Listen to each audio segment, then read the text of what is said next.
See your right hand. I'm moving my arm as I walk. That is a lie. Somebody else was keying his car in the back. Yes. This is a lie. He yelled at me. It's very unnerving. That was a lie. If you say again it's a lie, I'm going to dismiss your case. Do you want... Mr. Martin, you and the defendant are neighbors. Yes, ma'am. How long have you been neighbors? Moved into the subdivision in 2019. That's how long you've been there? Yes, ma'am. Do you know how long the defendant has been there? I think 2014. Is that right? 2017, Your Honor. Oh, okay. And where do you live in respect to one another? You want to go over there and show me? I live in this house right here. Or I did. I don't anymore. This house right here. And she lives right here. You sold your house? Yes, ma'am. Okay, and the defendant She lives right here. where the blue car is? Yes, ma'am. Okay, thank you. This is sort of a circular area, and from the circular area, you pull into your driveway. Is that right? Okay. It is your claim that the defendant keyed your car. Yes, ma'am. And when did this happen? January 22nd, 2022. The defendant says that she did not key your car. She has a counterclaim. She claims that she was falsely arrested and held overnight in jail. That is a lie. But just a... Okay. That's her claim, that she was falsely arrested, that she spent a night in jail. She had to hire a lawyer, did hire a lawyer after her lawyer requested several adjournments. You were not, at least physically, in the courtroom at the time of the last adjournment, and the case was dismissed. So let's go back to prior to January 22nd. I assume that if you're alleging that the defendant keyed your car, that you have some negative history with each other. Yes, ma'am. Starting when? There are so many. I mean, it started out when we moved in the subdivision. They were nice at the beginning, no issues. And then the kids started having, her granddaughter lives with her. Okay, how old is your granddaughter? She's 9 now. She was 8. Okay. They started out having some issues, as kids do. I mean, you know, that happens. You have a child of a similar age? Yes, ma'am. She's 11 now. She was 9 or 10 when Okay. we lived there.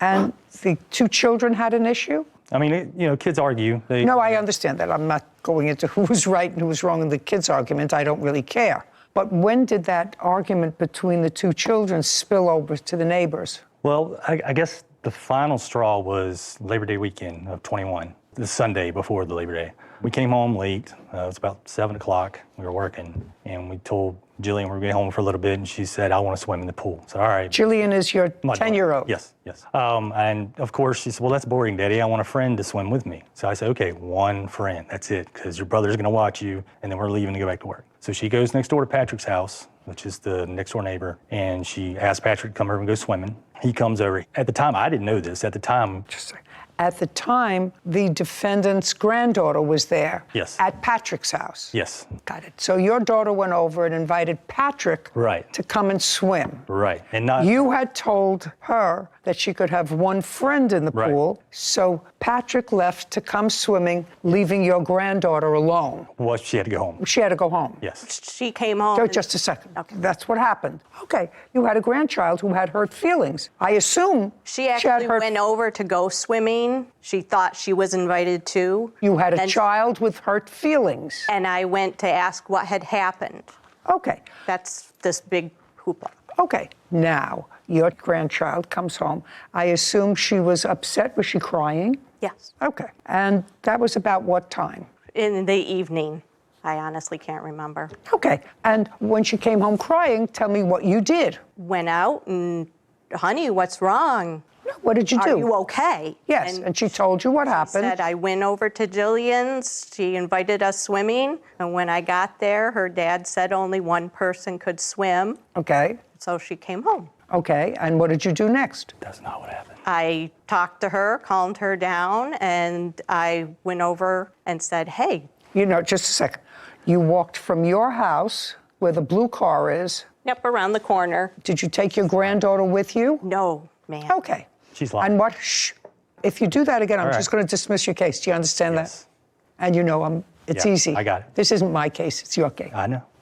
So you walked alone to his house. Did you knock at the door? Did you go outside? I want you to tell me exactly what you did. I don't remember if I went to the front door, if I went to where the pool is, and I do believe Mr. Martin was out there. Okay, so Mr. Martin was out there, and You said it in that kind of a calm tone? What happened to my granddaughter? Why is she crying? Well, she told you why she was crying when she was home. She told you she was crying because she went over there to swim, and Mr. Martin said you can only have one person swim with you. Which is totally out of character. The children swim together all the time. You mean at Mr. Martin's pool? At Mr. Martin's pool, and if they need another adult. Just a second. I go So with they swim all the time in Mr. Martin's pool, so you wanted to know what happened on this occasion when he said only one person can swim. Yes. And you said it in just the same kind of conversational tone that I'm talking in, is my question. I was very calm at the beginning, yes. Oh, okay. And so you said to him what happened, and what did he say to you? I don't remember exactly. It was to the effect of his son was going to watch them, and he could only have one child in the pool. Right, that he wanted his son to have responsibility of only watching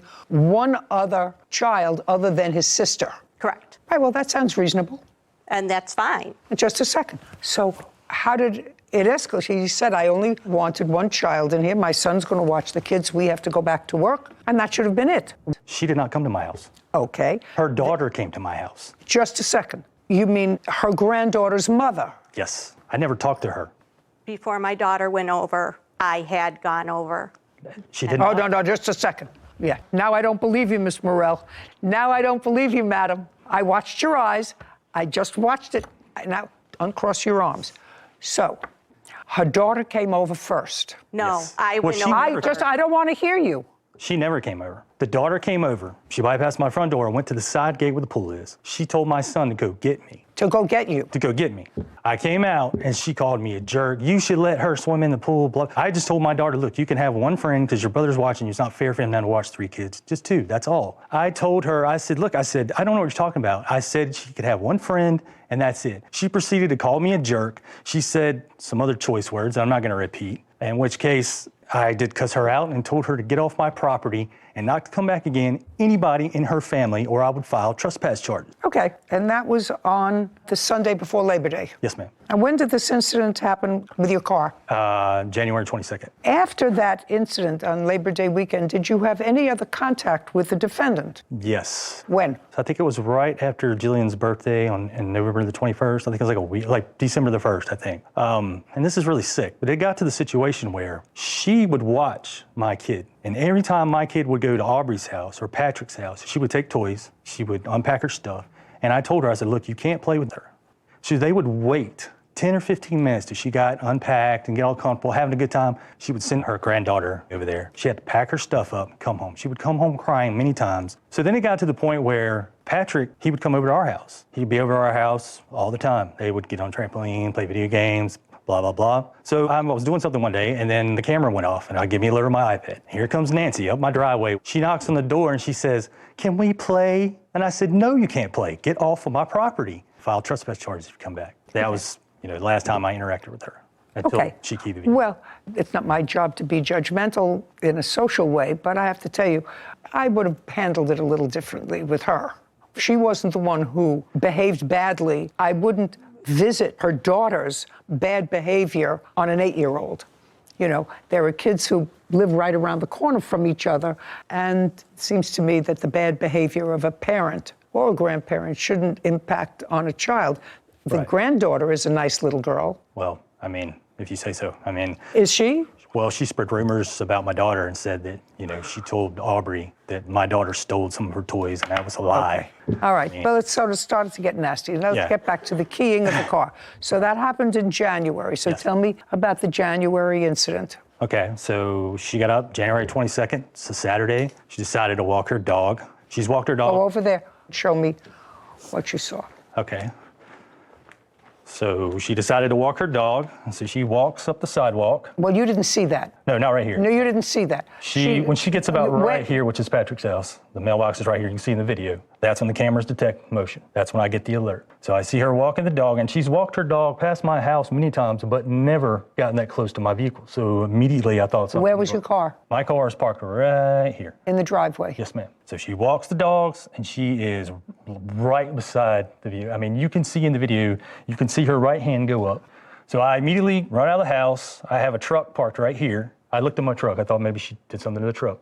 I looked at it, didn't see anything. I went back outside and I said, well, wait a minute, let me go back outside and look at the Pathfinder. So I walked back out and looked at the Pathfinder, and that's what I discovered, the scratch across the back. It's bright white, so that indicates it's fresh. I told her while she was standing there, you're going to jail, I'm gonna call the police. Okay, step back. When you said to her, you're going to jail, I'm going to call the police, did she respond? I don't think so, no. Okay, now I'd like to see the video. Okay. You can see as her hand goes up right there.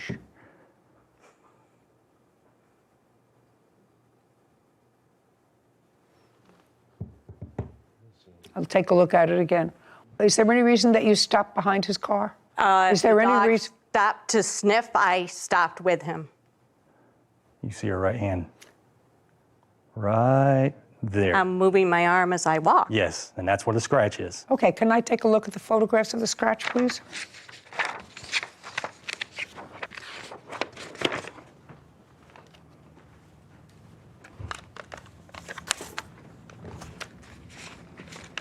Okay, so based upon what you saw, you called the police. And based upon that, the police came, interviewed you, and viewed this tape. Actually, I had contacted the police after he had yelled at me. He's a little incorrect. Could I show you where? Sure. I did walk my dog around here. His cars impede the sidewalk, so I moved. And I had completed my whole route over to about here, and he did indeed come out and yell at me. I caught a few words of it, said, I'm walking my dog, waved my arms, and continued on. That's not the first time he has yelled at me as I've been walking, and I went home and I filed an incident report, and I do have that. Just a second. The second Okay, time I've been walking and he's come out and yelled at me, it's very unnerving. That's a lie. We're very Sorry. far. Sorry. It's going to cost you getting your car fixed. It's something you don't understand. I have it. Something you don't understand. I'm allowing both of you to tell me your sides of the story. You can't say that's a lie. Do you understand? Yes, I'm ma'am. not cutting you off. I let you tell me your story, sir. I let you tell me what happened, and I want to give the defendant the same opportunity. You can't interrupt her. Now you understand that? Yes, ma'am. Okay?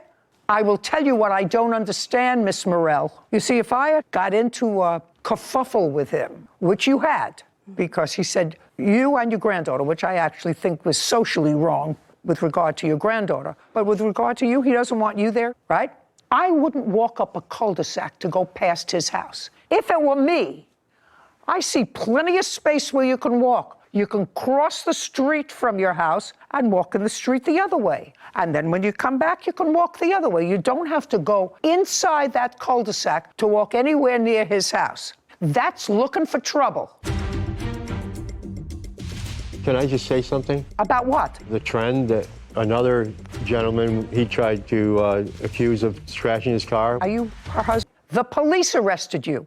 And the police arrested you based upon what they believed, after looking at that video, was probable cause that a crime was committed and probable cause to believe you participated in the commission of that crime, which is vandalism. He didn't make a citizen's arrest. The police made an arrest. And not only did they make an arrest, but they were serious enough to have you get a lawyer. Your counsel went in. I assume your new counsel asked for an adjournment. I assume your new counsel, you were there. I believe so. I was not there, ma'am. I waited out in the hall and my lawyer represented me. Fine. So I assume that you knew that your lawyer was going to ask for an adjournment. The lawyer didn't prepare you for trial, did he? No. No. Your Honor. So he was. I'm not listening to you. As a witness, can I just say something? About what? The trend that another gentleman, he tried to accuse of scratching his car. We have evidence of that. Just a second. That I'll listen to in a minute. Okay. The second time your case was on, did you go into court or did you wait outside? I waited outside in the Then if you waited outside, you knew again your lawyer was going to ask for an adjournment. The first time the case was on, did you attend the court hearing? Yes, ma'am. Were you inside the court? Yes, ma'am. She was not there. She was outside. Yes, ma'am. The second time when the case was adjourned, were you in court? Yes, ma'am. Was she there? Yes, ma'am. Outside or inside? She was outside. Did her lawyer ask for an adjournment? Continuance. A continuance? Yes, ma'am. Same thing? Yes, ma'am. Did it happen more than twice? Yes. On the third time you went to court, did you go to court? Yes, ma'am. Was she in court? Yes, ma'am. Inside or outside? She was outside, and what happened, I had sold the house, and we moved an hour away. Just a second. You were there? Yes, ma'am. Okay. Now, I'm going to let you stand up now, and you're going to show me where he accused somebody else of keying his car in the back in January. Show me. No.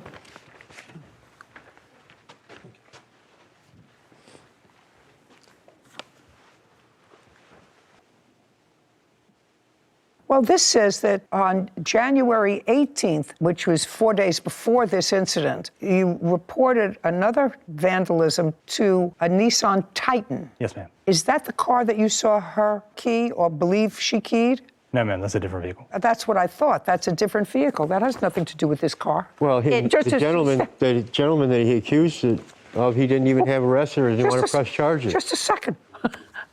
Okay, so now I'm going to let you stand up, and I'm going to give you my end of the riot act, because if this is what you're deluding yourself with, I'm going to tell you. He didn't have video of anybody on the 18th around his car. In your wife's case, sir, he had prior experience with her. She had no business walking right in front of the house when there are plenty of other places to walk. If they are not on great terms, he had every right to call the police, show them the video, and they had every right to arrest her. Do you understand that? I understand that, but Good. that doesn't This has prove nothing. that she scratched the vehicle. That doesn't prove that. Just a second. That's what a trial is for, sir. That was up to a jury. What your wife is suing him for is for false arrest. He didn't arrest her. The police arrested her. Now sit. May I see the invoice? Have you had the car fixed? Yes, ma'am, I have an estimate, and I also have the police report. where I'd like to read see her own both. words. I'd like to see both.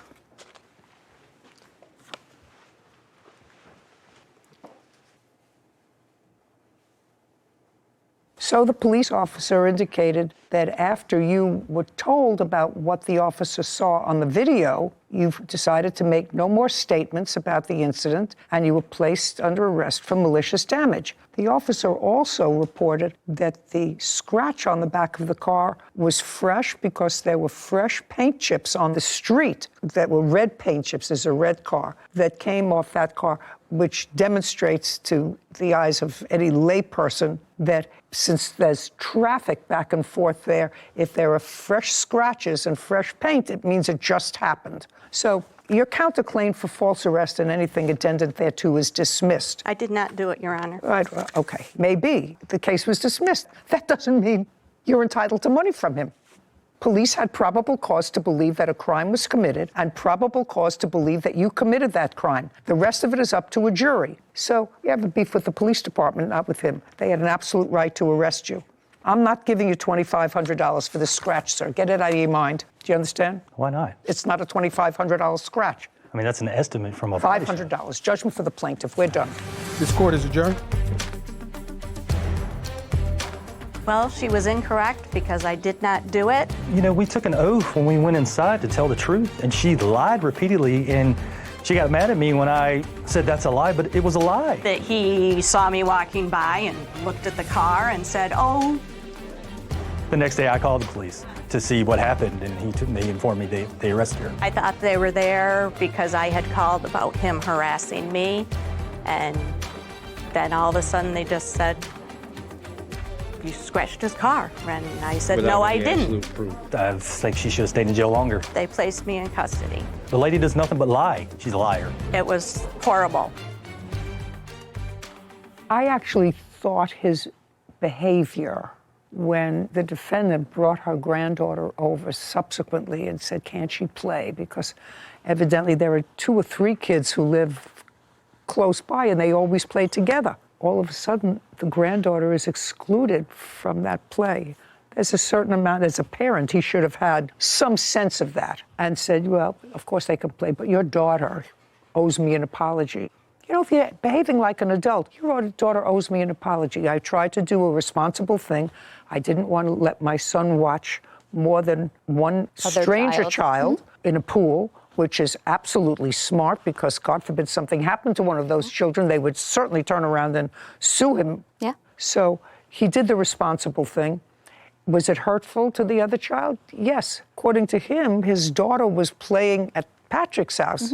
She came over and said, you can't come, because they're little children. They don't understand. You can't come. Only one person can come. But you're a grown-up. So understand how that could be hurtful to an 8-year-old. Anyway, I think that they both behaved badly, and he's very smart to have moved out of that. Out of the cul-de-sac, out of the cul-de-sac. neighborhood. Yeah, could you understand why she would walk her dog there? Yeah, I agreed with you that if you've already had even just a hint of distaste with any of your neighbors, I just walk on the other side of the street. Just avoid it. And this seems like a perfectly avoidable house in the cul-de-sac. You actually have to go into his loop in order to make the loop. So I don't know. I think both sides questionable, but I'm glad that he got something that you were willing to give him for his car. Yeah, get your car fixed reasonably. And the police absolutely had a right to arrest her. Yeah. There was a complaint. They looked at the complaint. They saw the damage. They saw it was fresh. They saw her right there on the video. They had a history of bad feelings between them. They had an absolute right to arrest her. Yeah. Oh, my goodness. Calderon. Hello. What's your first name? Amante. Amante. Yeah. Good. It's much easier than your last name for me to pronounce. Mr. Giglio, this roughly is what the case is about. You and Miss Calderon were in a relationship for a period of time. You decided to take an apartment. You were both on the lease. So far, correct? Correct. Your arrangement with Miss Calderon, which seems to be consistent in both your complaint and your answer, is that you had a much better paying job. She was going to provide the food and some other stuff for the house, and you were going to be covering the rent when you lived together, which you did. Correct. There came a time when Armante, who was a friend of yours, came to live with you. According to you, he was going to help out with the rent. Correct. He came, he lived with you, he helped out with the rent for maybe a period of time, and then he helped himself to your girlfriend. Correct. Now they're a couple. When you were no longer a couple with Miss Calderon, she stayed in the apartment for a period of time, but then they both left. Correct. And you're suing both of them for rent and for the return of 2 cats that they took when they left. You claim the cats are yours. That's correct. That's what the case is about. And some cat expenses in the event that I let them keep the cat.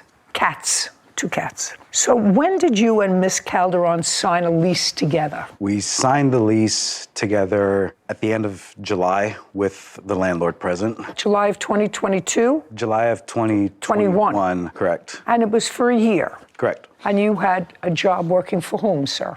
I worked for a company called Steris. What do they do? They provide medical equipment to hospitals all over the world. How long have you been working for them? I'm going to have 8 years under my belt this year. And when you moved into the apartment in July of 2021, what kind of work was Miss Calderon doing? At the time, she was working at an animal hotel. It was a pet daycare boarding facility. Okay. Were you an hourly employee? I was an hourly employee. And I am correct that when you moved in July, your arrangement was that you were going to pay the rent. That was The arrangement. correct. When did Armante come to live with you? About August to That's Right. incorrect. Shh. he Just, Amante was going to be our 3rd roommate. you mean 1, 2, 3? Correct. Well, you're not roommates, really. You and the defendant, Miss Calderon, were not roommates. You shared a room. We shared a room and And Armante was going to live where? in another room. And what was your arrangement with Armante with regard to paying rent? We would split the rent 3 ways. Is that correct? Yes. And how much was your share of the rent? I would say approximately 927. How long did you live there? I was there when they signed the lease. I watched it all happen when they signed the lease. I came in, they signed Okay. everything. Well, you didn't sign the lease, I did not. but you were there from the beginning? Yes. And it was your agreement with the plaintiff that you would pay 1/3 of the rent? Yes. Great. We asked the landlord Okay, to. so, hey, try not to hold each other's hands. Let's do the coochie someplace else. So you agreed with the plaintiff that despite the fact that you were not on the lease, you were going to assume the responsibility of a third of the rent, $927. Yes. So you moved in July, August, September, October, November, December, January, February, March. You left in April? Yeah. So you were there for 9 months? Yes. Did you pay rent for the 9 months? Yes, ma'am. Is that correct? He paid rent for about the 7.5 months. Okay. And then you left. Yes. Why did you leave? I decided to leave because he decided to go to another place he was offered. So What do you mean he could- decided to go to another place He that was... got a place from his grandparents in another city. So I couldn't hold down the rent with her. So I decided to leave to save money and go back to my parents' house. Now, Mr. Jalil, you see, you don't make up a story like that, like he just told me. A lot of that has the ring of truth to it. Where are you living now? My grandparents' house in an in-law unit So when did you tell them that you were going to a different place? in March. When did you leave? I left in July. Did you let him know that you were staying until the end of the lease? I What? What? I discussed with them that I would be leaving, but I would stick around to help them find either a different location or even suggesting that we all went back to our respected families just to, call it. Mr. Jalil, this isn't working for you. I have to tell you something, sir. This case is not working for you at all. And it's only because Mr. Amante is very direct with me that you're suing them for $10,000. Where does that come from in your mind? Your agreement with her was you were going to pay the rent. You were never out of pocket. Your agreement was you were going to pay the rent. He paid his rent when he was there. He paid his 1/3. You then told them you were leaving. That's a whole different story than what you wrote in your complaint, Mr. Giulio. Do you understand? Correct. It's a whole different story. So, at best, Armante would owe you for 3 months' rent if they just left. But you told them that you were leaving. Now, when did you find out that they were a couple? I found out at the end of April. Were you all living together? Yes. So you just had 2 months left to the lease. So he was paying you, he paid you in March, you had May, June, you signed the lease in July, so it was over at the end of June, June 30th. It would have been over at the end of July, Your Honor. Well, she doesn't owe you any money for rent. At most, he owes you 2 months' rent. Tell me why you left. My job doesn't pay that well, so I decided to go back to my parents' house. When you took this apartment, this expensive apartment that was almost $3,000 a month rent, had you had a discussion with Armante about moving in with you before? Yes. Okay. Mr. Jalil, I'm reading your complaint because something wasn't registering right with me. You say you moved into the apartment together in August of 2021. Then you go through a whole bunch of stuff about a cat and then another adopted cat. You said in October we adopted a second cat. Around this same time, a third roommate moved in to shoulder some of the rent. Well, that's not true. He moved in right at the beginning. And that was... That was what? That was... A mistake. That was a mistake. Okay. But Armante acknowledges that he agreed right at the beginning. He volunteered the fact that he was there at the lease signing because it was agreed at the lease signing that he was going to pay a third of the rent. So, sir, you owe him rent as long as you show me that you've paid the rent. You moved out in July? Yes. And you paid your rent through July, or were you evicted? No, I paid my rent in July. Through July? Yes. Okay. 1854. Armante, you owe him $1,854. That's for 2 months' rent. Got it? Okay. I'm not subtracting anything because you stole his girlfriend. That's fair. What were you requesting when you filed your small claims case? Either the return of both cats or $5,000. That's not happening for you, Mr. Jalil. And later today. There were restrictions put on the space. No. You have to pay attention, Okay. sir, because what I'm suggesting is really in your favor. You moved out in July, August, September, October, November, December. 5 months ago, she's had both cats, right? Correct. She says they're her cats. When did you first file a small claims case? September of 2022. What were you requesting when you filed your small claims case? Be careful. I was requesting either the return of both cats or $5,000, which was the accumulated expense of not just the cats, but also the expenses of her dogs as well. So any animal expenses for the time.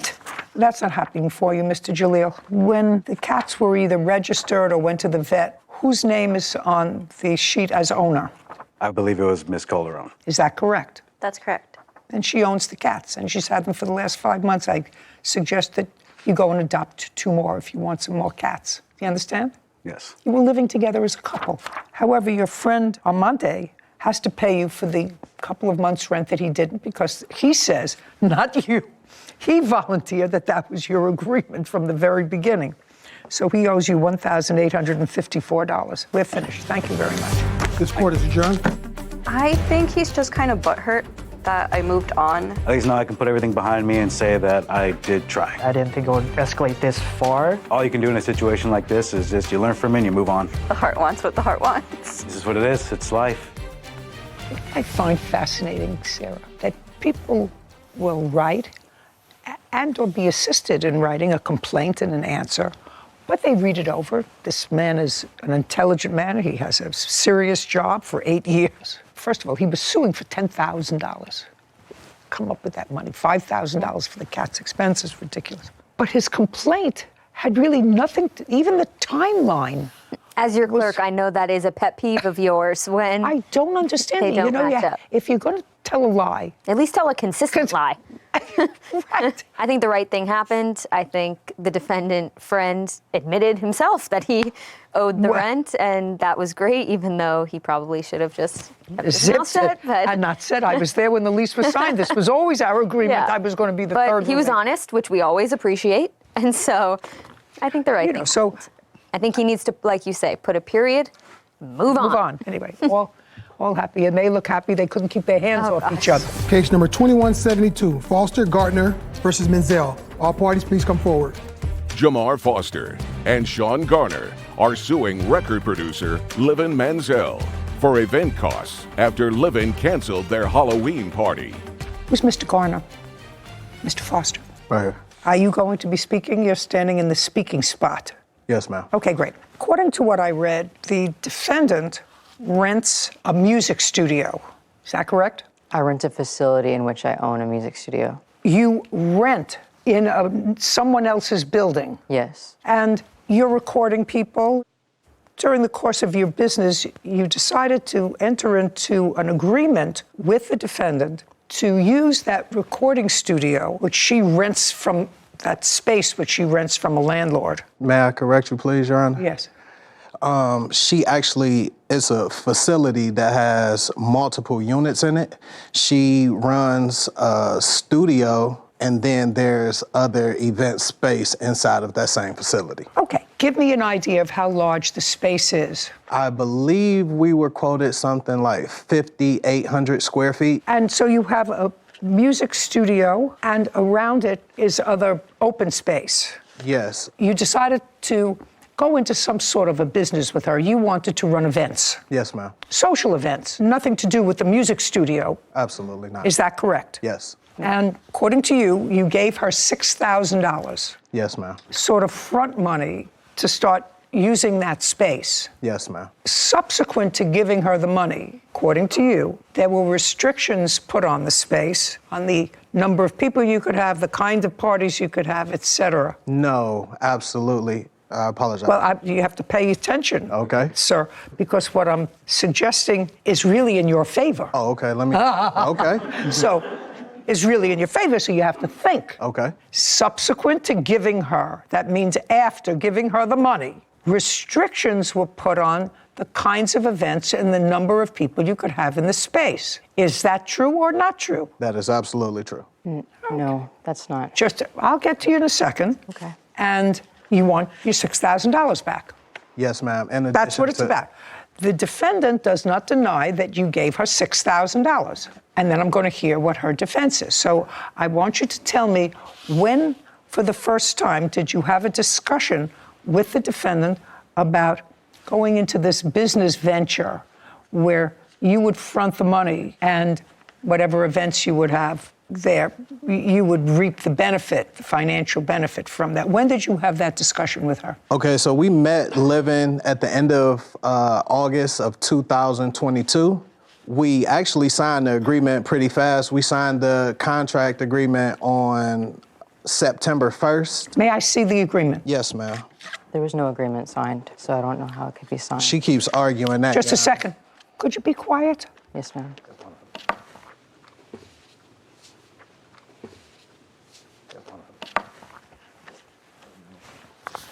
So in your hands. Shh. What's? That's the studio that she runs. Sarah, you have to sort of explain it because I don't see signatures. You know, I'm used to looking at contracts where people sign things, but I know you can sign things by DocuSign now. Your signature isn't on here. Yes, ma'am. And That looks like a signature from a DocuSign or some sort of online. okay, is that you? This was a proposal that I did. I do not even own it yet as a DBA. Just a second. It's getting better. Don't say anything. This is your proposal. Now I'm going to read it. Okay. And your masterpiece management. Yes, ma'am. Okay, well, so this is sort of easy. You prepared this proposal. Speak. Yes, after. Just a second. Okay. You Yes, ma'am. prepared this proposal. Yes, ma'am. And as a result of this proposal, you received and deposited $6,000. Yes. Yes, well, then you have a binding contract, okay? So that's what I'm telling you. You have a binding contract. And there is nothing in this contract that limits the kinds of events or the number of people or anything else with regard to this space. All it says is business activities, event planning, and event rentals. Nothing else. And this is your proposal, so the terms of it are construed if there's any material question, since you prepared the agreement, which became a contract once you accepted their $6,000. I view the terms of the agreement most harshly against you because you prepared the document. And it says, this agreement cannot be amended without the written consent of all parties. Yes. Yes. So signed the agreement, you got the money, and then at some point, according to them and according to you, you made certain limitations on the kinds of events, the numbers of people, et cetera. That is. Now that happened according to you because you do not own that space, you rent that space, and there was a problem with the first party that they threw. Correct. Come on, we're not talking about Gone with the Wind here. We're not talking about a 6-volume masterpiece. We're talking about a yes or a no. Of a recording session. Okay, there was a party that got out of hand. Yes, ma'am. Okay, and after that party that got out of hand, too many people or whatever it was, your landlord complained. Yes. Okay, and it was after that that you told your two partners that We are not partners. Yeah, according to this, you are. We didn't finalize the agreement. This is a finalized agreement, madam. I just said to you, I want you to pay attention. This is your proposal. Based upon this proposal, they gave you $6,000, which you deposited into your bank account. That means a contract was created. Pop, that's the agreement. I'm telling you, that's the law. Okay. You prepared the proposal, you signed it, they said, okay, and they fulfilled their part of the agreement by giving you $6,000, which you accepted. Got it? Got it? And you can't, according to the agreement that you prepared, modify this agreement any other way than a written contract signed by both parties. You can't change the rules. Did you know that this was rented space? We didn't have all of the details about the place. Well, see, next time you should know what you're dealing with, whether she's the owner or whether she's not the owner, whether she's a renter, whether she has the ability to rent out to sublease for events. I mean, all these things, before you give somebody $6,000, you should know that. Okay. And you had one event at the space? No, we actually didn't get an opportunity to throw any events at the space at all. The event that you were speaking of, she had partnered with another group of promoters and individuals to throw that party. So you didn't have anything to do with that? What was it, a Halloween party or something? It was a Halloween party, but that wasn't with you? No, that wasn't. Is that correct? He was part of the event. Is that correct, that No. it was with other people? Yes, it was correct. It was with other people. They were just associated with the event. They worked at the event. And I don't care whether they worked at the event. You received money from other people for an event. Yes, ma'am. Well, Yes, let's be clear. And after that event, You imposed additional restrictions on the use of the space. No, Your Justice, hold on a second. They knew about the event. Hold on, they can't tell me what they knew. This is your contract. They called a fire marshal. My landlord contacted me that the neighbors were complaining, people were parking on their lawns 90 minutes into the party, but it was not their party, somebody else paid you for it. The next party they wanted to throw involved minors, and I told them absolutely not. Yes, ma'am. I just made it clear what types of events would be approved. Well, you can't do that. I'm just telling you, you can't do that. Ma'am, I'm not allowed to throw events that have out drugs for children. You have to understand something. You can do whatever you want as long as you put it in a contract. You prepared the contract. This contract is silent as to any restrictions on the space for events. So you have to give them their $6,000 back because they didn't have an event. They got nothing of value for their $6,000. Correction. They were managing an artist whenever I met them that they were responsible for paying. So I'm countersuing them for $1,050. Just a second. Okay. $6,000 they get back. Okay. Easy? That's a contract case. Now, you have a counterclaim, and your counterclaim is for $1,000 because you say they owe you that for a rental that they did for an artist that they manage. I provided my services as a recording artist and a music producer for their artists. I provided them with 2 exclusive beats. Well, show me the contract with them. I have. Just show me the contract with them. There was no contract. Judgment for the plaintiff in the amount of $6,000. Counterclaim dismissed. We're done. Thank you very much. This court is adjourned. I was just trying to have a proposal, not a finalized agreement. Well, I appreciate us getting some type of justice out of the situation. They came in wanting to do multiple things, and I was excited for my small business. We tried as much as we could to help out and make sure that we increase the revenue streams inside of that business. They're actually going to be hosting hookahs with children at your event in your space. I'm not comfortable with that. To ever associate us with any type of drug use or abuse, especially involving children, that was just an inaccurate claim. I think it's better just to part ways. Move over to bigger and better things. I was going to tell you I had the invitation, per se, for the event for Halloween that they had put together. So they put a lot of time and effort into planning the party. It seemed very legitimate. There was notes about security. There was notes about no alcohol, food and drink will be provided. So I could tell that they had put in a lot of effort to hosting this event. And although it wasn't a malicious breach on the defendant's part, I understand she hosted a party that had nothing to do with the plaintiffs, that she got into a little bit of hot water. So to be cautious, she was letting them know, hey, I can't host these types of events with a lot of people. It makes the street too crowded, whatever the reason. However, I disagree with you because I would have given them the full $10,000 that they were asking because although not a malicious breach, and I understand her concern after having the incident with the previous party, but that's not their fault. You believe that the difference between the cost of one venue to another should be ascribed to them. It's interesting, but the $6,000 was to cover a lot of events. This is one event. So I see your point now that you put it that way. Maybe, I just think if you were going